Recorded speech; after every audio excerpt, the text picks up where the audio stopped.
नमस्कार, स्वागत है आपका जे न्यूज़ में। मैं हूं आपके साथ संगीता।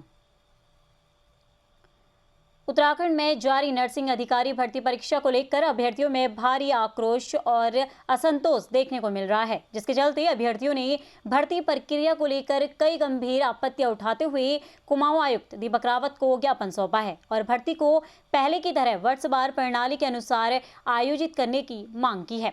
आपको बता दें, अभ्यर्थियों का कहना है कि वर्तमान भर्ती प्रक्रिया से पारदर्शिता और न्याय संगत व्यवहार पर सवाल खड़े हो रहे हैं, जिससे हजारों अभ्यर्थियों का भविष्य प्रभावित हो सकता है। उन्होंने मांग की कि वर्तमान में जारी नर्सिंग अधिकारी भर्ती परीक्षा का पोर्टल तत्काल प्रभाव से बंद किया जाए और नई भर्ती प्रक्रिया वर्षवार आधार पर शुरू की जाए।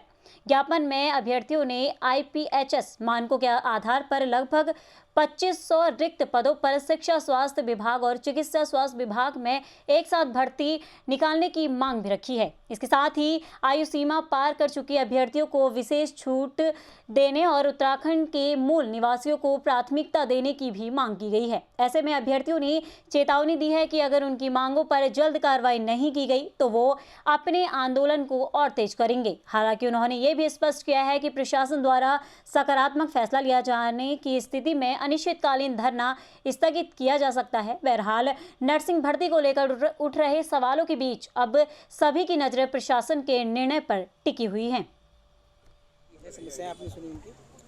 ये बहुत से स्टूडेंट्स हैं जिन्होंने की नर्सिंग के कोर्सेज किए हुए हैं और अलग अलग हॉस्पिटल्स में आप लोग काम कर रहे हैं, और मुख्य रूप से आपका ये कहना है कि 2020 में जो विज्ञप्ति आई थी उसमें जो भर्तियां हुई हैं उसका मानक सीनियरिटी था।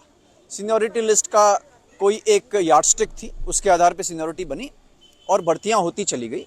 और आपका कहना है कि जो करंटली नोटिफिकेशन आया है उसमें ये कंपटीशन के आधार पे होने की बात अभी हुई है और इसका एक पोर्टल भी खुला है जिसमें कंपटीशन के माध्यम से उसको कराना है, जिसका आप लोग विरोध कर रहे हैं। आपका कहना है कि इनके बीच जितने भी कैंडिडेट्स हैं इनके बीच एक कंसेंसस है जिसमें सभी लोग ये मान रहे हैं कि इसको जो पुरानी प्रणाली थी which was based on seniority उसके आधार पे कराया जाए। दूसरा इनका कहना है कि इस पोर्टल को बंद कराया जाए। थर्ड आपका कहना है कि क्योंकि ये जो भर्तियां 20 के बाद से हुई हैं और ये थोड़ा थोड़ा करके होती रही तो कुछ लोगों की एज ओवरशूट हो गई है, तो उसमें भी 2 साल की छूट इनको दी जाए।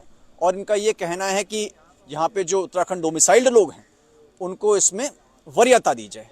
और भी आपकी कुछ डिमांड्स हैं, तो पूर्व में भी मैंने इनको सेक्रेटरी हेल्थ को आपकी डिमांड्स से अवगत करा दिया था और दोबारा आपकी जो मांगे हैं इनको गवर्नमेंट के सामने रखा जाए। उत्तराखंड जो हमारा एकता मंच है लगातार 56 दिनों से अनिश्चितकाल धरने प्रदर्शन में देहरादून में बैठा हुआ है और हमारे द्वारा शासन प्रशासन लगातार जो कूच है, लगातार जो रैलियां हैं हर जगह की जा रही हैं। और अब कहीं ना कहीं जो हमारा कुमाऊं मंडल वहाँ पे देहरादून में राजधानी में नहीं पहुंच पा रहा था, आज हमारा कार्यक्रम यहाँ पे था ताकि जन जन तक ये बात पहुंचाई जाए, क्योंकि जो नर्सिंग हमारा जो विभाग है ये सामाजिक विभाग भी है, स्वास्थ्य का जो रीढ़ की हड्डी कही जाती है उसका विभाग है। और जब बात आती है रोजगार की, जब बात आती है उत्तराखंड के जल जंगल जमीन और रोजगार की, तो हमारे युवाओं के साथ इस तरह से खिलवाड़ किया जाता है। और कहीं ना कहीं जो हमारे युवाओं को पहले सीनियर को मौका दिया जाता है और अब हमारे उन्हीं लोगों को कहा जाता है कि आप परीक्षा प्रणाली एग्जाम में बैठिए। तो क्या यह संभव है कि 2015 का पहले जब छात्र नहीं बैठा है 10 साल के बाद वो कंपटीशन को फाइट करे? तो ऐसा हमारे ये दोहरा सौतेला व्यवहार हमारे लोगों के साथ क्यों है?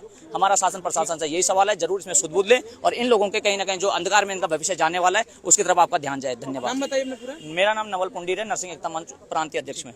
क्या कहते हैं आप लोग की क्या समस्या है? पहले तो आप सबका मेरा धन्यवाद जो आप हमारे सपोर्ट में आए यहाँ।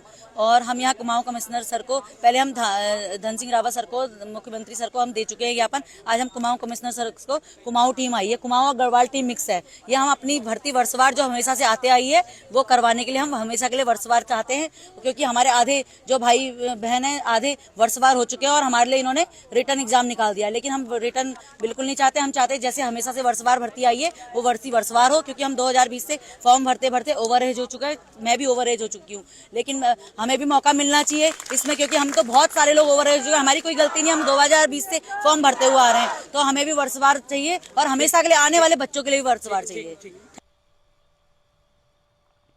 फिलहाल खास कर बस इतना ही। बाकी की तमाम खबरों के लिए आप बने रहें जे न्यूज़ के साथ। धन्यवाद।